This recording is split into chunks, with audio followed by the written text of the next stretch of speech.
Wananchi tukubaliane.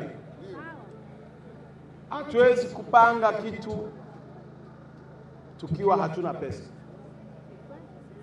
Itakuwa ni hadithi, uongo na tutakwama. Tufanye lile ambalo liko mbele yetu tuna uwezo nalo.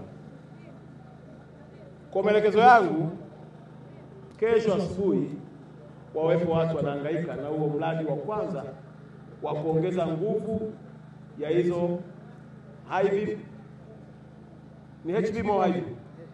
HB na kuweka kingo za watu kushika.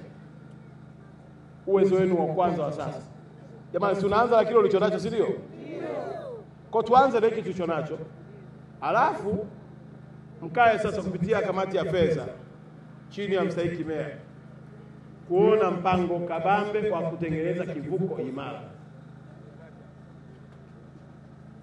ambacho kitapelekea kutupa nafasi nzuri ya hata hizo bajaji mlizosema kuvuka sifanye nini. Lakini kule juu kuna mwinuko mkubwa sana. Maana gharama yake sio ndogo. Isimamieni na wataalamu wenu kwa sababu wewe ndio engineer, maana yake mtakao mwanzo kesho. Lini? Kesho mkuu. Na leo tutaanza maandalizi mkuu. Kwa maelekezo yako. Tukiwa serious mkuu, siku 3-4 toka tumetoka hapa mkuu. Kwa hiyo Pasaka watu wanaweza wakala wakiwa wanapita bila kwa shida. Ndio mkuu. Basi hiyo ni zawadi ya Pasaka kwa wananchi wa kata ya Sokoniwani kutoka kwa Daktari Samia ya kuvuka wakiwa salama, si ndio?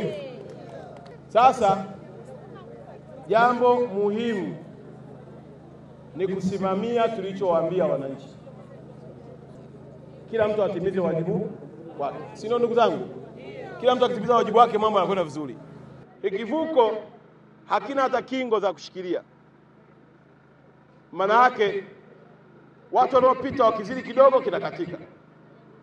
Lakini pia mvua ikinyesha watu wakiteleza pale ni rahisi kudondoka kwenye mto. Kwa penyewe tumeona kivuko cha muda mfupi ambacho kinatakiwa kifanywe kazi sio kivuko cha kudumu. Ni kivuko kwanza cha kuokoa maisha yetu. Alafu ndio tujipange kuwa na bajeti ya kujenga kivuko cha kudumu. Tumeelewa jamani?